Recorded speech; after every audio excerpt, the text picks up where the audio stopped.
Lorenzo Meyer. Buenos días. Así que andan dejando la sana distancia. No, hombre, pero por un youtuber sinaloense, unos dos sinaloenses que llegaron a Hermosillo, hicieron casi un concierto, hacían y se arremolearon los jóvenes, doctor, imagínense, es decir, sin Bueno, hay tapabocas. una parte de la sociedad mexicana, y no nada más de los jóvenes, sino de otros sectores con más años, que también hacen caso omiso de algo. Una de las pocas defensas que tenemos ante este virus, antes de que venga la vacuna, pues que es mantenernos a distancia, y no se hace. No penetra mucho ese consejo en algunas partes de la sociedad. Sí, Pero bueno, así yo creo que somos. exactamente así somos. Yo creo que deberían de abrir hospitales las autoridades para darle más otro nivel. Pero bueno, doctor, para aprovechar, porque teníamos más tiempo para usted, pero entiendo, no sé, se ocupó, pero a ver si alcanzamos a que nos para interpretar dos golpes históricos que creo que han pasado desapercibido, lo que está pasando en la guerra contra el Huachicol, contra el Marro, y el cártel Jalisco Nueva Generación, un cártel que ha sido golpeado también en sus finanzas, y lo que sucedió en Guanajuato, un estado fallido, de hecho, 8 gobernadores panistas, eran gobiernos modelo, hasta que hace años de descomposición que vienen atrás presentándose, doctor Lorenzo Meyer. Bueno, así, con una rapidez de aleteo de mosca. Eh, lo fallido no es solamente el estado de Guanajuato, lo fallido es el conjunto. Esta situación en donde carteles, ya sea de Sinaloa, de Jalisco o en Guanajuato, le quitan al Estado parte del control territorial. Esto era el pan nuestro de cada día en el siglo XIX, cuando todavía no existía realmente el Estado mexicano. Unas partes estaban sustraídas, pero a veces por tiempo largo, de una autoridad central, y se manejaban por la libre. La Revolución Mexicana volvió a revivir este fenómeno, pero ya a partir de los 1930 era muy raro, quizá en algunas partes serranas de algunos estados había todavía cierta autonomía, pero era por lo poco importante para el resto del país que era esa región. No, ahora el tema es preocupante. En Michoacán, durante buen tiempo, yo creo que todavía ahora le arrancaron el control territorial. En Guerrero, también en Sinaloa, en Tamaulipas, y bueno, lo de Guanajuato llama la atención porque es un estado central, pero por otro lado ha experimentado esta ausencia de cohesión y de autoridad legítima y central. Bueno, ahí surgió la guerra de independencia, y todavía durante la Segunda Cristiada en los 1930, Guanajuato tenía zonas en donde el gobierno, ya sea el estatal o el federal, no controlaba.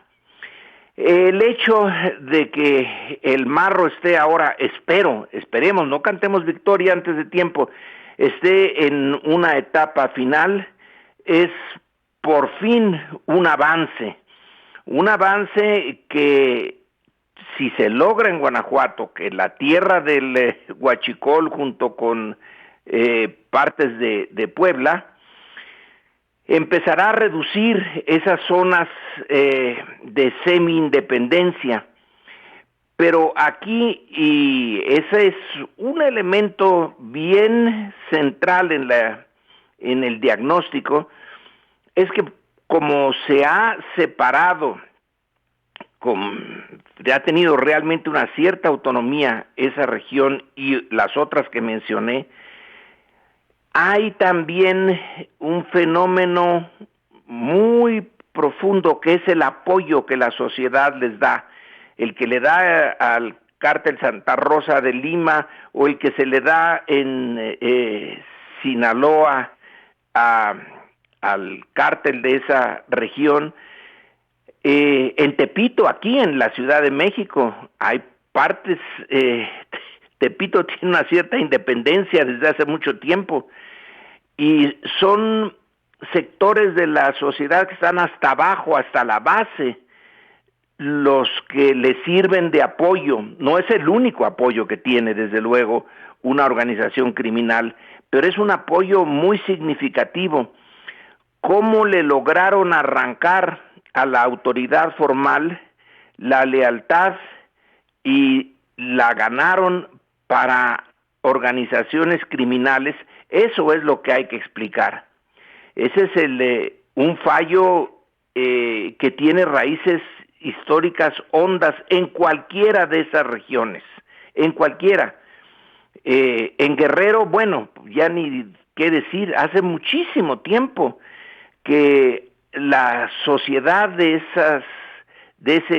parte de ese estado tiene relaciones a veces con la izquierda, cuando Genaro Vázquez Rojas y la guerrilla en Guerrero logró una base social, y a veces es con grupos criminales, pero no es un fenómeno nuevo y sí muestra esa distancia que hay entre la sociedad y su gobierno en esas zonas periféricas, y que las ha aprovechado con muchos trabajos la izquierda en Oaxaca, en Guerrero, y el crimen organizado, que tiene recursos que vienen de fuera por sus contactos con mercados internacionales como es el norteamericano, y que tiene una cantidad de dólares fantástica,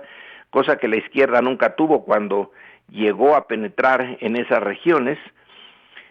Tiene acceso a dinero y armas y beneficia de manera muy peculiar a esa sociedad, y ahí es donde también la autoridad tiene que hacer una introspección y diseñar políticas destinadas a quitarle esa base que tiene el crimen organizado, que le ayuda a saber cómo moverse cuando se prepara una operación en contra, etcétera.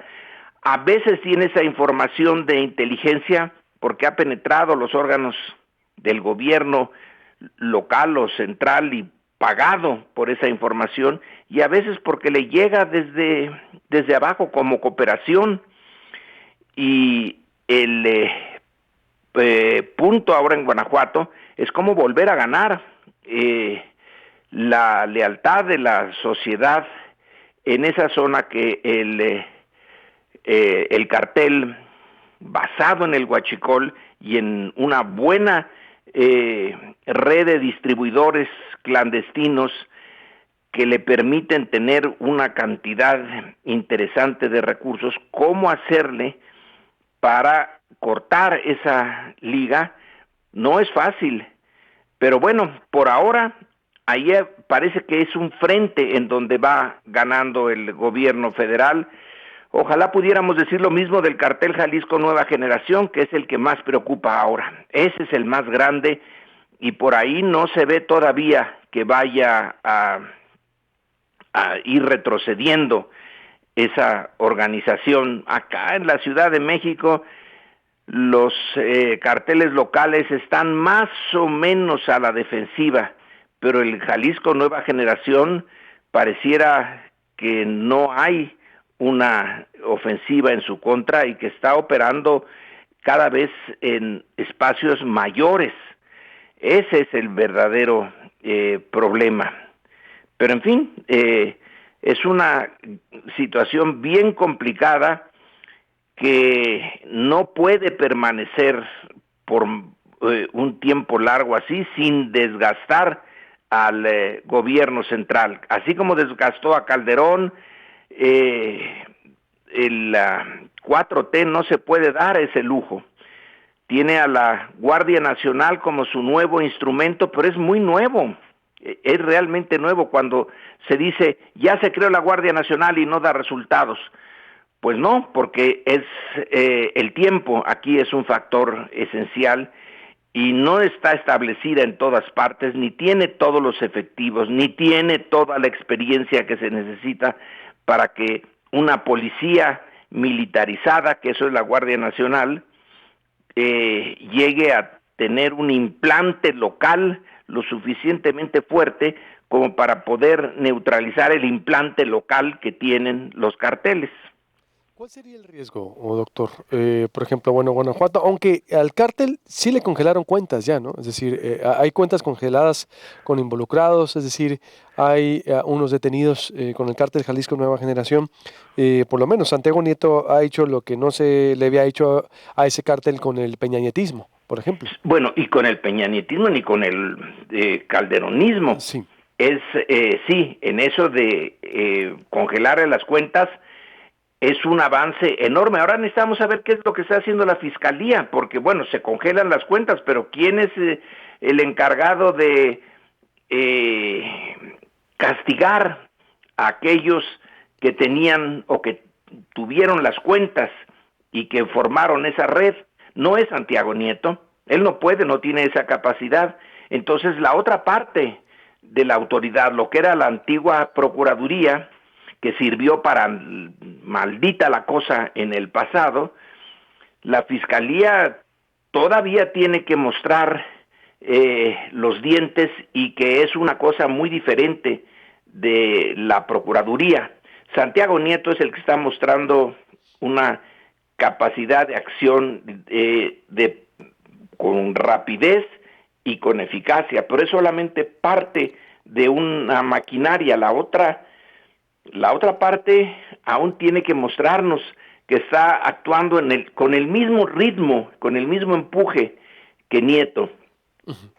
¿Qué cree que el modelo de Guanajuato a lo mejor se pudiera replicar por último a otros estados? Porque es que veo, aquí en Sonora, en Caborca, un convoy llegó, atrapó a la ciudad, hubo más de 12 muertos, gente desaparecida, levantada, y se replica este modelo en diferentes estados, doctor. ¿Por qué? Porque exactamente el pacto entre autoridades de diferentes niveles, siempre hemos dicho aquí, es imposible que un gobierno en un año y medio pueda llegar a limpiar más de 80, 90 años de narcopactos en los estados, doctor, aunque creo que para mí el error del presidente ha sido querer asumir todo a través de la Guardia Nacional, cuando esto es también desde los estados. Vaya, a lo que voy es, debiera replicarse lo que está ocurriendo en Guanajuato contra el cártel Jalisco, contra el cártel de Santa Rosalía, en los demás estados, ¿o no?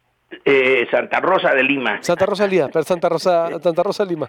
Pero ahí aquí hay una cierta contradicción en lo que me acaba de preguntar, porque dice, el error del presidente es poner todo en la Guardia Nacional. Absorberlo, doctor. Yo no veo que le pida cuentas a los gobernadores. Hay gobernadores, la verdad, en que están involucrados. Tampoco. En Guanajuato la acción fue el ejército y la Guardia Nacional, no fue el gobierno de Guanajuato. A mí me desespera, pero la autoridad local no es parte de la solución, sino parte del problema. Exacto. Y se tiene que puentearla. Hay que hacer las cosas directamente, a pesar de alianza que se tiene en muchas ocasiones entre la autoridad local, la policía local y el cartel. Pues hay que hacer a un lado a lo local y asumir, no puede ser esto la política de largo plazo y ad eternum, pero en esa situación de emergencia en donde hay que empezar a quitar toda la pudrición, pues los instrumentos los tiene el gobierno federal, y la Guardia Nacional todavía no la podemos considerar el instrumento que se que se quiere, en el que se pensó, es el ejército y la armada, que por cierto la oposición está usando desde hace tiempo, usa un término que no está bien definido, el de la militarización. ¿Qué es la militarización? Depende de cómo se defina ese concepto. La única vez que México realmente se militarizó, y fue por muy poco tiempo, fue con Victoriano Huerta. Allí los gobernadores eran militares, las fábricas se militarizaron, los ferrocarriles se militarizaron, la universidad, bueno, lo que era el embrión de lo que sería la universidad, se militarizó. Esa sí es una situación militarizada. Lo que ahora se tiene es esta situación tan peculiar de México. Tiene una estructura más o menos disciplinada, es la más disciplinada que hay en México. El ejército, bueno, y la armada. Son en conjunto, ¿cuántos? No recuerdo el número, 200,000, que es la parte armada eficaz del Estado. Se dice que formalmente está hecha para defender la soberanía nacional y en principio los ejércitos están hechos para enfrentarse a otros ejércitos de otros países en defensa del interés nacional. Pero en México el ejército ya no se le puede ni teóricamente pensar como una estructura para enfrentarse a otro ejército. No se va a enfrentar al norteamericano, que es el único ejército que domina en esta zona. Entonces, ¿para qué está? ¿Cuál es el objetivo del ejército mexicano? Pues el objetivo es justamente hacerle frente a situaciones como esa donde se pierde el control del territorio por la acción de los carteles del narcotráfico y del crimen organizado. Pero se cuestiona su papel. Se dice, deben de ir a los cuarteles. ¿Qué es lo que hacen en los cuarteles? ¿Para qué tenemos 200,000 efectivos relativamente bien entrenados y armados para que estén en los cuarteles? ¿Cuál es la razón? Hay ahí un conflicto entre definiciones y realidades. Hasta ahorita el ejército y la armada son los únicos que pueden hacerle frente a los otros y pequeños ejércitos, pero bien armados y muy bien protegidos por su sociedad, que son los carteles.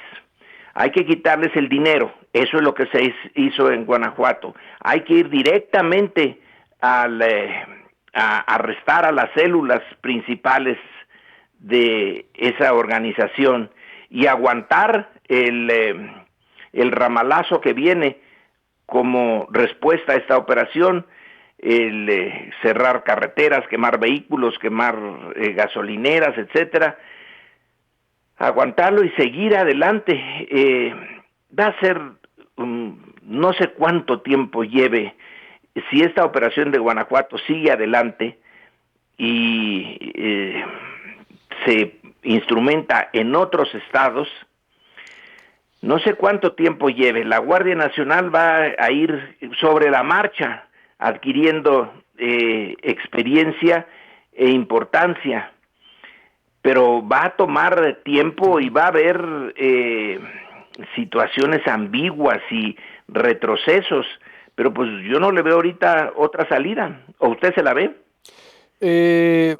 No, al menos que, insisto, mi teoría ha sido en que él debería de exigir más a gobiernos estatales todos esos pactos y lo que hay en los estados y el día en que, pero a lo mejor está administrando la batalla, no sé, porque pues es una herencia. Vea los estados cómo está, vea ese exactamente ahí, vea Michoacán, vea otros peor que Sonora. Es decir, mientras el presidente, creo, no exija cuentas a los gobernadores en activo, ¿no? pero pues exacto, no sé, es una también un análisis, ¿no? O vaya, pero sí estamos en una situación complicada, doctor. Pero como siempre, un honor y cuídese mucho, por favor, doctor Lorenzo Y Meyer. la siguiente vez que nos oigamos, me dice usted cómo se le puede pedir cuentas a gobernadores en particular cuando son de la oposición. Pensemos en Michoacán. Tienen con qué instrumentos legales, con qué protegerse, con qué entorpecer la acción del centro, que si se pasa, lo van a acusar de andar usurpando poderes. No está fácil, pero No, no, bueno, la totalmente. siguiente vez le damos vueltas a este asunto. Un abrazo, doctor. Cuídese. Buenos Hasta días. luego. Doctor Lorenzo Meyer. Corte y vuelvo con la alcaldesa Hermosillo. Voy retrasado ahorita. Para las 8 vamos a abrir con las empresas entonces perdidas y los empleos y las muertes por la pandemia. Estamos en una transmisión especial de 100 días del confinamiento en Sonora. Vuelvo con la alcaldesa con lo de Acuaféricos, que está en verdad. Y igual paso lo de Trump. Ya no sé si lo pueda ya abordar por los tiempos para que vea la vorágine. El doctor estaba ocupado y por eso tuvimos que ampliar el análisis y nos hizo quebrar producción. Les recuerdo, suscríbase al canal de YouTube. Usted nos puede ver desde las 6:30 de la mañana en YouTube, en Proyecto Puente. Se va a subir al carro 88.1 FM, La Voz del Pitico. Volvemos.